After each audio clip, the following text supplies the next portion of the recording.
What's up, everyone? Welcome to the Power Play with CJ. Today we're going to focus in on the Pacific Division preview. Obviously sent three teams to the playoffs last year, including the Stanley Cup champion, Los Angeles Kings, and the other Western Conference final team, the Phoenix Coyotes, who rode Mike Smith there. The lockout actually I think would hurt Los Angeles the most. I'm actually going to talk about this before I divulge into the previews. There was an article in the New England Hockey Journal. You got to compete with two NBA teams that play in the same building as you. Not two NBA teams, two very, very good NBA teams. The Lakers getting Dwight Howard, bringing in Steve Nash, and the Clippers, bringing in Lamar and bringing in a pretty decent team. That'll be a top 4 or 5 team in the Western Conference. And, the Lakers are perennially expected to win. I think a lockout, as that said, would put the Kings back down in the pecking order, but we'll see how it all shakes up as I spend a minute talking about basketball. Obviously the Kings won it last year. I get them winning the division this year. They didn't win the division last year. They won the cup, obviously. Phoenix won the division, and it's gonna be tough for Phoenix to go back. Mike Smith had a great run last year. Had a great year. I thought should have got more votes in the Vezina discussion. The inconsistencies with him. I watched him play in Tampa for a year. I watched him play before this.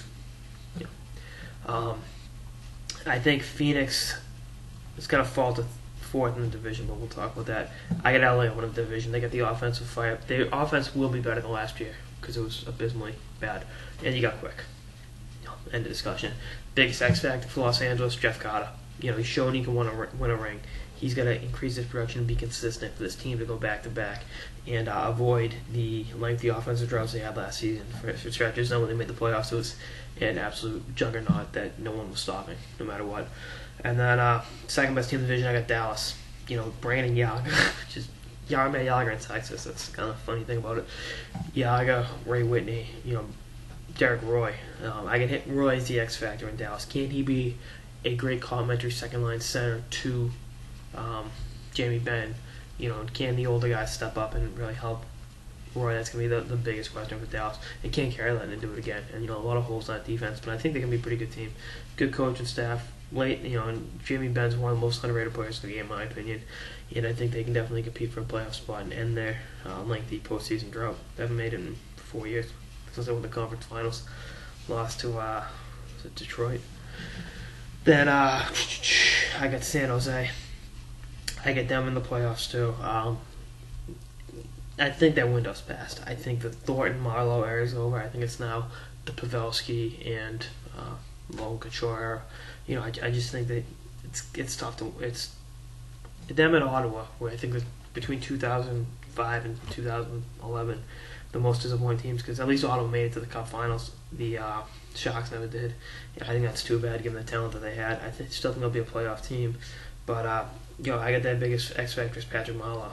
Can he be consistent enough to get them back? I think Couture will score 35 this year. I think Thornton will play his usual game, but can Marleau do what he's capable of? And I think if he can, I think that they can win the division. I think it's come from one of the two California teams.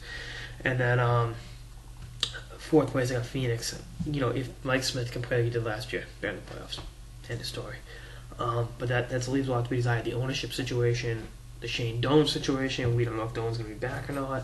That's a lot, and it's going to be tough for them to make it back to the playoffs. And like I said, if Smith plays the way he did, I get Smith as the biggest X factor. Even though your goalie is really any team's biggest X factor when you think about it. I get Smith being the guy, to watch and see what he can do. And then I get Anaheim last in the division. What are they going to do with Bobby Ryan? Can Jonas Hiller carry the load consistently? It really hasn't been the same since that bout with Vertigo a few years ago. A lot of holes in that defense. Can Cam Fowler be that elite defenseman that he's projected to be? I think he can. I'm a huge Cam Fowler fan.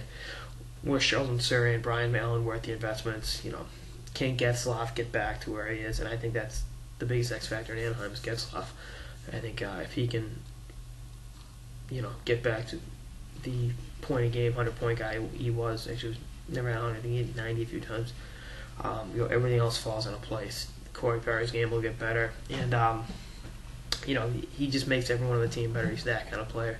He's the rare elite power center that we really don't see too often in the game. And then the rookie to watch in the division is Emerson Edom. for the Ducks. Long Beach, California native. I think he'll be up next year. I think he scored 61 goals last year in the Western Hockey League. He's an elite player. He's the kind of guy that can burn you with his speed. I think he needs to refine his game a little bit, but I think in terms of raw talent, he's as good as anyone in the Ducks organization.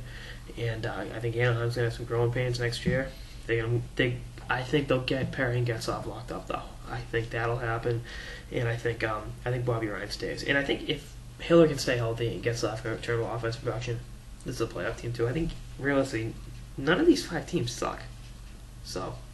That's all I got this episode of the Power Play with CJ Pacific Division preview. Stay tuned for more episodes throughout the offseason and beyond. Oh, and LA will be a top 2 team in the West, so watch that. Later, guys.